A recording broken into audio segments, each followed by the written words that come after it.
परिस्थिति जब प्रतिकूल होती है ना जीवन में, उस समय आपका निर्णय कैसा होता है, उससे ठाकुर जी प्रसन्न होते हैं। अभी आपके जीवन में कोई परिस्थिति बिगड़ी हुई नहीं है, सुबह रात में सो जाते हैं चैन से, सुबह उठते हैं, बढ़िया पराठा पाते हैं, दोपहर में भोजन करते हैं, शाम का भोजन करते हैं, सो जाते हैं, फिर सुबह उठते हैं, कोई टेंशन नहीं है लाइफ में। तो इसका मतलब ये समझिए ठाकुर जी की दृष्टि नहीं है आपके ऊपर, इसीलिए सहजता से चल रहे हो। लेकिन जैसे ही ठाकुर जी मन बनाते हैं कि चलो अब इसकी परीक्षा ली जाए, तो रात्रि की नींदें उड़ जाएंगी, सुबह का नाश्ता पाने की इच्छा नहीं होगी, दोपहर के भोजन आधी रोटी में ही पेट भर जाएगा, रात्रि का भोजन केवल दूध पी के सो लिया करोगे, चिंता के कारण करवटें बदलते रहोगे, नेत्रों से पनारे बंद नहीं होंगे, हर व्यक्ति पर संशय होना प्रारंभ हो जाएगा, हर व्यक्ति पर शक होना प्रारंभ हो जाएगा, हर व्यक्ति से अपनी स्थिति की मदद मांगने की इच्छा प्रकट होने लग जाएगी। समझ जाओ ठाकुर जी परीक्षा ले रहे हैं अब। और उस परीक्षा के समय पर हमारा जैसा निर्णय होता है, वो निर्णय ठाकुर जी को प्रसन्न करता है। जैसे छोटा सा बालक जैसे धीरे धीरे वो बड़ा होता है, तो मां उसको घर में पढ़ाती है, ऐसे 1 लिखते हैं, ऐसे 2 लिखते हैं, ऐसे 3 लिखते हैं, उसकी ऐसी कॉपीज भी ऐसी होती हैं 3 लाइंस वाली, उस पर ऐसे 3 बनाना है, ऐसे 2 बनाना है। अब बच्चा जब तक माँ बना रही है तब तक तो बहुत खुश होता है, अचानक से माँ कहती है बेटा ले अब तू बना, तो फिर वो माँ को देखते रोता है, मुझसे तो बन ही नहीं रहा, और 2 को उल्टा 2 बना देता है, 3 को उल्टा बना देता है।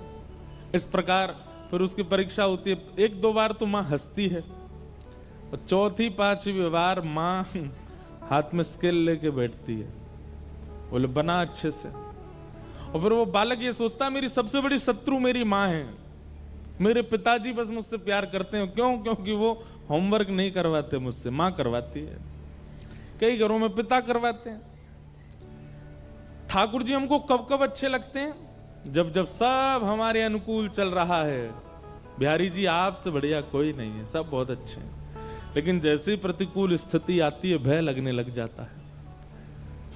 वास्तव में आपको भयभीत नहीं होना है उनसे जो परीक्षा ले रहे हैं, बस परीक्षा को बुद्धि लगा करके पार करना। जीवन में आई हुई परीक्षा में आप निर्णय कैसा लेते हैं, ठाकुर जी उससे प्रसन्न होते हैं। ठाकुर जी तो एक टास्क बना करके आपके जीवन में भेज देते हैं, और फिर ठाकुर जी इच्छा उनकी ऐसी होती है कि आप उससे निकलो, आप उसको पार करो। लेकिन जब हम भयभीत हो जाते हैं, जब हम उस स्थिति से भागने लग जाते हैं, तो ठाकुर जी बहुत निराश होते हैं। इसको इतनी कथाएं सुनवाई, आजकल तो इसके फोन में यूट्यूब में भी हम सब संत जनों की वाणी भेजते रहते हैं, फिर भी इतना विचलित हो रहा है, इतना परेशान हो रहा है, इतना दुखी हो रहा है। लेकिन जीवन में आई हुई परिस्थिति को परीक्षा मान करके और निर्णयात्मक बुद्धि से जब उसको पार कर लेता है कोई व्यक्ति, विचलित नहीं होता, ठाकुर जी उससे बहुत प्रसन्न होते हैं। इसलिए हमारी प्रार्थना बंधुओं, जब परीक्षा आती है, आती सबके है, मैं व्यास हूं मेरे जीवन में नहीं आती होगी ऐसा नहीं है, सबके जीवन में आती है। पर उस परीक्षा के समय पर विश्वास मत तोड़िए ठाकुर जी पर। आप लोग, मुझे पता है कई लोगों की ऐसी ऐसी परिस्थिति होती है, कभी कभी एकांत में जब मैं सुनता हूं तो मैं खुद सोच में पड़ जाता हूं कि इस परिस्थिति से कैसे निकलेगा। लेकिन संसार में एक भी परिस्थिति ऐसी नहीं है जिससे एग्जिट पॉइंट ठाकुर जी ने ना बनाया हो, सबका है। बस आप विचलित मत हो। किसी किसी की पहेली ज्यादा बड़ी है, किसी की छोटी है, पर सब पहेली का हल है। इसलिए विचलित मत होइए, बहुत शांत हृदय से, शांत बुद्धि से अपने निर्णय लीजिए और निकल पड़िए आगे।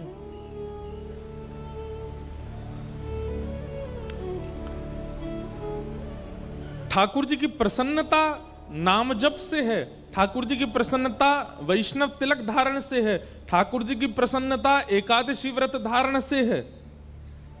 लेकिन ठाकुर जी की अति प्रसन्नता है कि जीवन में आने वाली विचलनताओं में आप धैर्यपूर्वक खड़े हो। जीवन में आने वाले उतार चढ़ाव को आप बड़ी आसानी से पार कर रहे हो। ठाकुर जी उससे अति प्रसन्न होते हैं।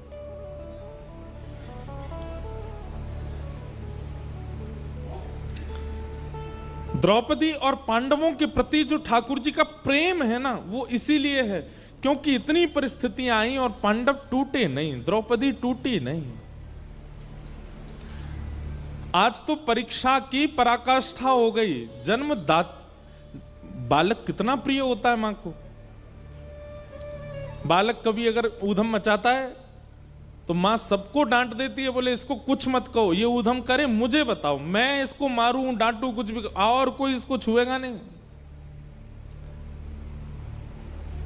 कई बार मां ऐसा बोल देती है टीचर्स को भी कि ज्यादा ऊधम मचाए तो आप इसको देख लेना, लेकिन फिर थोड़े अगर वही टीचर उसको पीट पाट दे तो फिर मां फिर लड़ने आ जाती है।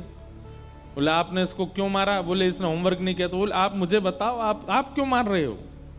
मां कभी नहीं देख सकती कि उसके पुत्र को उसके अलावा कोई और डांटे, पर यहां द्रौपदी के 5 बालक मार दिए गए और वो हत्यारा सामने खड़ा है और द्रौपदी कहती है इसको मुक्त कर दो।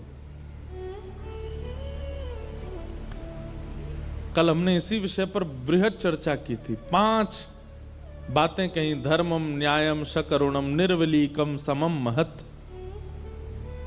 द्रौपदी की बात में धर्म है, न्याय है, करुणा है, समता है। ठाकुर जी उससे प्रसन्न हो गए और भगवान ने अपना नाम द्रौपदी को प्रदान किया। अश्वत्थामा पकड़ा हुआ था। अर्जुन बोले अब क्या करें, तो आधी दाढ़ी मूंछ और शिखा छेदन करके उसको सभा से निष्कासित कर दिया। भगवान बोले भैया अब तुम्हारा सब सुलह हो गया है, महाभारत युद्ध तुम लोग जीत गए हो, अब हस्तिनापुर की गद्दी पर बैठो, आनंद करो, अब मुझे आज्ञा दो, बहुत दिन हो गए हैं मैं द्वारिका से बाहर हूं, अब मैं वापस द्वारिका जा रहा हूं। ठाकुर जी जैसे ही रथ में आरूढ़ होकर के द्वारिका को प्रस्थान करने लगे, इतने में ही अर्जुन की पुत्र वधू, अर्जुन के पुत्र का नाम अभिमन्यु और अभिमन्यु की पत्नी उसका नाम उत्तरा। उत्तरा भगवान की ओर दौड़ी दौड़ी चली आ रही है और दोनों भुजाएं उठाकर के ठाकुर जी से क्षमा याचना करती हुई रक्षा की कामना कर रही है। पाहि पाहि महायोगिन देव देव जगतपते नान्यम तद्भयम पश्ये यत्र मृत्यु परस्परम। हे नाथ मेरी रक्षा करो। भगवान बोले अभी द्रौपदी को मुक्त किया, अब ये कौन रोने लगा। तभी देखा कि पुत्र वधू अभिमन्यु की वधू रोती हुई आ रही है। भगवान ने तुरंत कहा उत्तरा क्या बात है, क्यों रो रही हो। बोले देखिए ना, जिस अश्वत्थामा को अभी सभा में अपमानित करके बाहर निकाल दिया, उसी ने ब्रह्मास्त्र छोड़ दिया है मेरे गर्भ के बालक को मारने के लिए। भगवान ने जैसे ही ब्रह्मास्त्र को देखा तो अंगुष्ठ मात्र एक और रूप धारण किया। एक रूप से तो सामने खड़े हैं और एक रूप से अंगुष्ठ मात्र रूप धारण करके गर्भ में प्रवेश किया। और भगवान की गदा का नाम है चक्रा। क्या नाम है? ठाकुर जी की गदा का नाम है चक्रा। अपनी चक्रा नाम की गदा को ठाकुर जी ने द्रुत गति से घुमाया और गर्भ के उस बालक की रक्षा हुई। बहुत सावधानी से सुनिए सब लोग। भगवान ने उस गर्भ के बालक की रक्षा की। वही बालक भविष्य में परीक्षित हुए, जो भागवत के श्रोता हैं। हमारे पूज्य पिताजी महाराज के गुरुदेव अनंत श्री विभूषित श्री रामानुज प्रपन्नाचार्य गुरुजी महाराज, मेरे दादा गुरुदेव, इतनी सुंदर बात कहते थे इतनी पते की बात कहते थे। वो कहते थे कि इधर देख लो, सुन लो। वे कहते थे कि जिस गर्भ में ना जाना पड़े उसकी सारी योजनाएं सारे शास्त्र बताते हैं। भजन करो, नाम जप करो, पुण्य करो, सत्कर्म करो, कीर्तन करो, तिलक लगाओ, आदि आदि सब सत्क्रियाएं करो। क्यों? क्योंकि इन सब के करने से पुनर्जन्म न विद्यते, पुनर्जन्म नहीं होता, फिर एक ही जन्म में सब कट जाता है। हमारे पूज्य पिताजी महाराज जी गुरुदेव कहते कि गर्भ में ना आना पड़े, इसी की योजना भागवत जी बताती हैं, इसी की योजना मानस जी बताती हैं, इसी की योजना वाल्मीकि रामायण बताती हैं। और उसी गर्भ में ठाकुर जी ऐसे प्रवेश कर गए बिना कुछ विचार किए। आपको पता है, जब मां के गर्भ में बालक होता है, श्रीमद् भागवत के तृतीय स्कंद में कपिल विभूति संवाद में जंतु स्तुति है। वहां पर भगवान कहते हैं कि नरक से भी ज्यादा कष्टदायी होता है मातृगर्भ।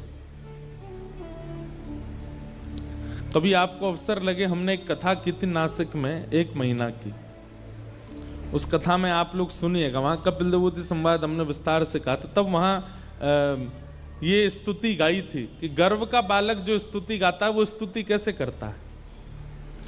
गर्भ के बालक की इतनी भयावह परिस्थिति होती है,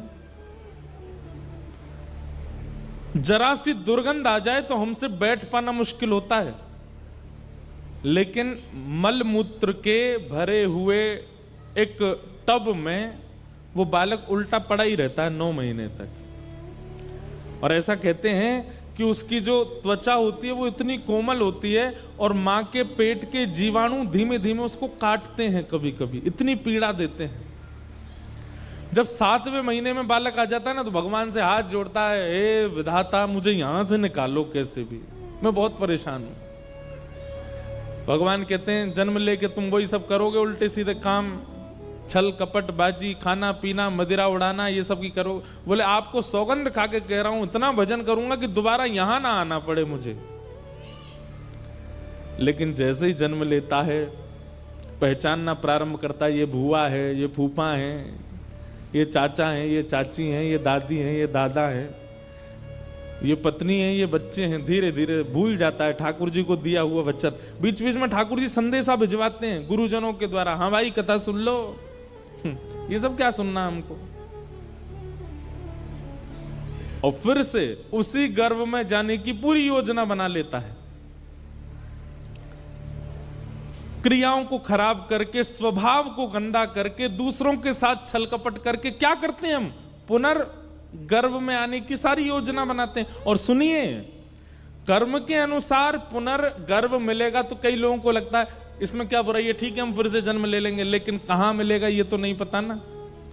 हो सकता है मानव के गर्भ में नहीं गए, कुकर सूकर के गर्भ में गए, तो मानव तो फिर भी बहुत सदा हुआ भोजन करता है। वो लोग तो कुछ भी खा लेते हैं, और वो जो खाते हैं वो सब बालक को पीड़ा देते हैं भीतर। कई बार तो आपको विश्वास नहीं होगा, जन्म दे के जानवरों की जो माताएं होती हैं वो जन्म दे के अपने बालकों को ही खा जाती हैं। अब सोचो, कोई आना चाहता है, पुनर्जन्म लेना चाहता है, लेकिन फिर भी अपनी क्रिया नहीं सुधारता, स्वभाव नहीं सुधारता, अपने वचन नहीं सुधारता, अपने नियम नहीं सुधारता, योजना पूरी बनाता है पुनर्जन्म की। तो पूरी बात हम ये कहना चाहते हैं कि पुनर्जन्म ना लेना पड़े, उसी की योजनाएं सारी बताई गई। मातृगर्भ में ना आना पड़े, पीड़ा ना सहनी पड़े, उसी की योजना सब बनाते हैं। तो फिर भगवान कैसे उत्तरा के गर्भ में प्रवेश कर गए। हमारे पूज्य गुरुदेव भगवान, दादा गुरुदेव भगवान कहते कि भैया परीक्षित राजा है इसलिए बचाने गए नहीं, परीक्षित अर्जुन का होने वाला नाती है इसलिए बचाने गए। द्रौपदी के पुत्रों को भी बचा सकते थे ठाकुर जी। ये उत्तरा के गर्भ के बालकों को क्यों बचाया भगवान ने। तब गुरुदेव भगवान कहते हैं क्योंकि ठाकुर जी को पता है कि भविष्य में मेरी कथा का प्रथम श्रोता होगा, ये मेरी कथा का श्रोता बनने वाला है। ठाकुर जी को अपना कथा का श्रोता इतना प्रिय है कि उस प्रिय श्रोता की रक्षा के लिए गदा लेकर के ठाकुर जी गर्भ में प्रवेश किए और ब्रह्मास्त्र को नष्ट कर दिया। इसलिए आप यदि कथा में बैठे हैं तो अपना सौभाग्य मनाइए। ठाकुर जी को श्रोता इतने प्रिय हैं कि श्रोताओं के लिए ठाकुर जी गर्भ में प्रवेश करके रक्षा कर देते हैं। और केवल श्रोता की रक्षा नहीं करी है भगवान ने, वहां वक्ता श्री शुकाचार्य जी महाराज, उन्होंने भी जन्म बाद में लिया, गर्भ में मातृ दर्शन, भगवत दर्शन पहले किया।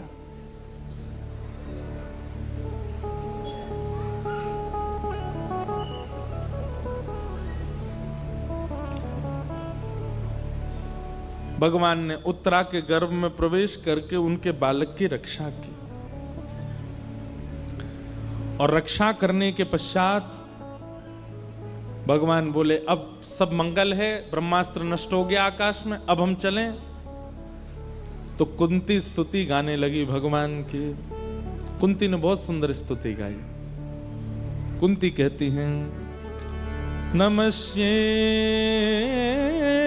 पुरुषं त्वाद्यं ईश्वरं प्रकृते परम अलक्ष्यं सर्वभूतानामन्तर्बहिरवस्थितं माया जवनिकाच्छन्नः आज्ञादोक्षजमव्ययम् न लक्ष्यसे मूढदृशां नटो नाट्यधरो यथा कि तथा परमहंसानां मुनीनाममलाशनां भक्तियोगविधानार्थं कथं पश्येम हि स्त्रियः। कुंती ने भगवान की स्तुति गाई। विस्तार का अवकाश नहीं है, आज नंदोत्सव है ठाकुर जी का। अभी प्रथम स्कंद पर हम हैं, धीमे धीमे सब प्रसंगों को स्पर्श करते हुए चलेंगे आगे। कुंती ने भगवान की स्तुति गाई। भगवान कुंती की स्तुति सुन के अब द्वारिका प्रस्थान करने लगे। तो पांडवों में श्री युधिष्ठिर जी रोने लगे। भगवान ने युधिष्ठिर की ओर देखा, क्यों रो रहे हो भैया? तब युधिष्ठिर के मन में आया कि मैंने बहुत बड़ा अत्याचार कर दिया महाभारत युद्ध के द्वारा, मुझे नरक जाने से कोई नहीं बचा पाएगा। तब भगवान ने सोचा कि मेरे संग रहते हुए, मेरी आज्ञा से युद्ध करने पर भी इनको संशय है अपनी गति पर। समझ रहे हैं बात को? बहुत ध्यान से सुनिए सब लोग। ठाकुर जी कह रहे हैं कि मैं साथ खड़ा था और पूरा युद्ध का नेतृत्व मैं कर रहा था, फिर भी युधिष्ठिर को संशय है अपनी गति पर। आप यदि भागवत सुनते हैं, आप यदि कथा श्रवण करते हैं, सत्संग करते हैं, रसिक जनों की वाणी सुनते हैं, और उसके बाद कभी आपको संशय होने लग जाता है अपने जीवन पर, ठाकुर जी को बहुत पीड़ा होती है, तो फिर कथा क्यों सुनते हो? रसिक जनों की वाणी क्यों सुनते हो? आपको अपने जीवन पर संशय कैसे हो सकता है?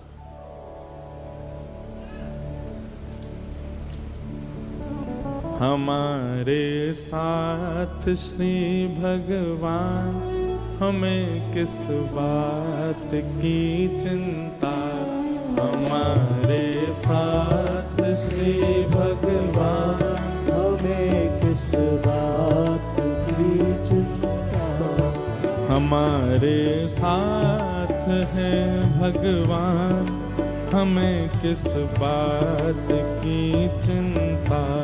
हमारे साथ है भगवान, हमें किस बात की चिंता। हमें किस बात की चिंता, हमें किस बात की चिंता। हमें किस बात की चिंता,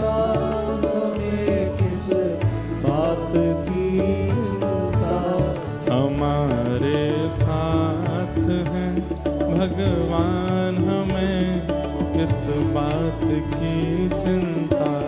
हमारे साथ है भगवान, हमें किस बात की चिंता।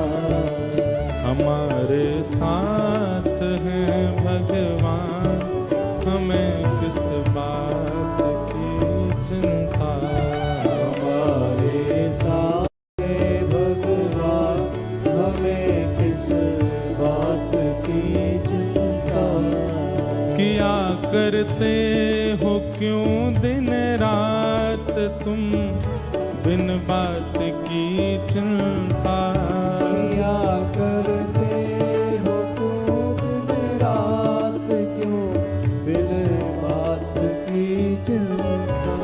तेरे स्वामी को रहती है तेरी हर बात की चिंता। तेरे स्वामी को रहती है तेरे हर बात की चिंता। ये भाव या ये बात केवल इसलिए कह रहे हैं कि आप लोगों ने अब कथा सुन ली है, आप लोग वृंदावन हो आए हो, एक बार गुरु दीक्षा ग्रहण कर ली है, किसी गुरु के परमाश्रित हो चुके हो। अब आप लोगों को अपने जीवन पर संशय नहीं होना चाहिए, चिंता नहीं होनी चाहिए। विश्वास कीजिए, ठाकुर जी के समर्पित होने के बाद में अब ये भरोसा दृढ़ होना चाहिए कि बस अब चाहे जो हो जाए हमारे ऊपर कोई दिक्कत नहीं आने वाली। जैसे अर्जुन, पूरे महाभारत युद्ध में कौरवों के हर योद्धा का एक ही टारगेट है कि अर्जुन को घेरना है। युधिष्ठिर सामने से निकल जाता है ना तो योद्धा कहते कोई बात नहीं, इसको निकलने दो। भीम निकल जाता, निकलने दो। नकुल सहदेव अर्जुन को पकड़ो, कहां है? और अर्जुन ठाकुर जी के पीछे खड़ा है, बिल्कुल चिंता नहीं। अब आप सोचिए 18 दिन के युद्ध में एक बाण तो लगा होगा अर्जुन को। जब इतनी बड़ी सेना का एक ही केंद्र बिंदु है तो अर्जुन को एक बाण तो कहीं खरोंच ही आ गई होगी। कुछ नहीं हुआ अर्जुन को। क्यों? करिष्ये वचनम तव। ठाकुर जी को अपना रथ का सारथी बना करके उसने समर्पित कर दिया। मेरे जीवन की ये रथ डोर आपके हवाले, नाथ जहां ले चलो मैं तैयार हूं। और कौरवों के उस विशाल सेना के समुद्र को आकाश से जब देवता देखते थे ना, कौरवों की सेना ऐसे लगती थी जैसे कोई विशाल समुद्र में लहर उठ रही हो, और पांडवों की सेना ऐसी लगती थी जैसे 2-4 नदियां मिल गई हों। लेकिन उस विशाल कौरव सैन्य सिंधु को भगवान ने ऐसे पार करा दिया अर्जुन को, जैसे कोई छोटे से बालक को गाय के खुर का गड्ढा लंघवा देता।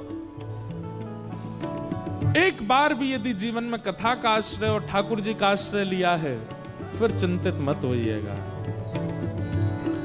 कि ध्रुव प्रहलाद गणिका गज अजामिल को उबारा था।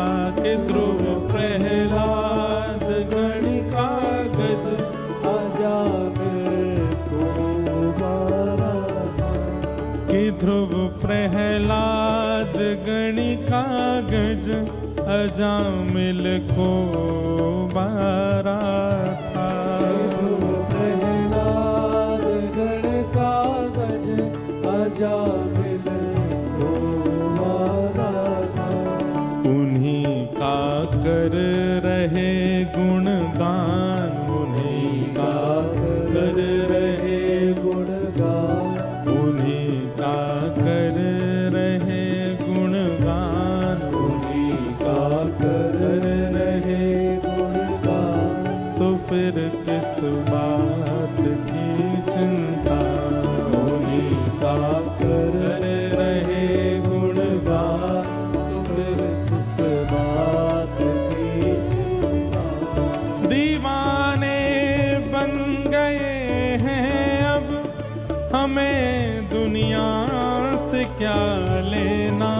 दीवाने बन गए हैं अब, हमें दुनिया से क्या लेना।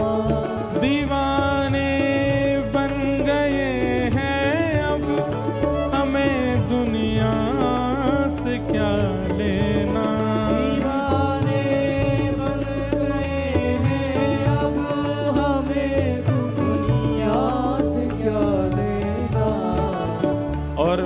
समर्पित व्यक्ति का लक्षण क्या है? वो सब दे देता है ठाकुर जी को। आप जब ठाकुर जी के आगे शीश झुकाते हैं, गुरु दीक्षा ग्रहण करते हैं, कथा श्रवण करते हैं, इसका मतलब क्या है? आपने स्वयं को अर्पित कर दिया। सभी कुछ कर दिया जब दान, सभी कुछ कर दिया जब दान, सभी कुछ कर दिया जब दान, सभी कुछ कर दिया जब दान, तो फिर किस बात की चिंता?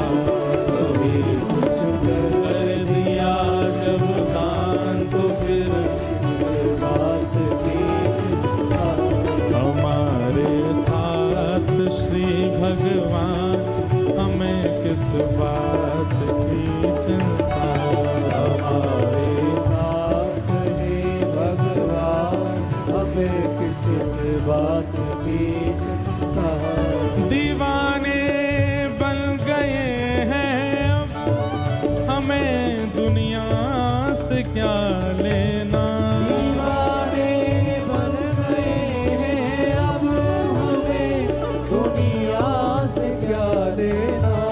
दीवाने बन गए हैं अब, हमें दुनिया से क्या लेना?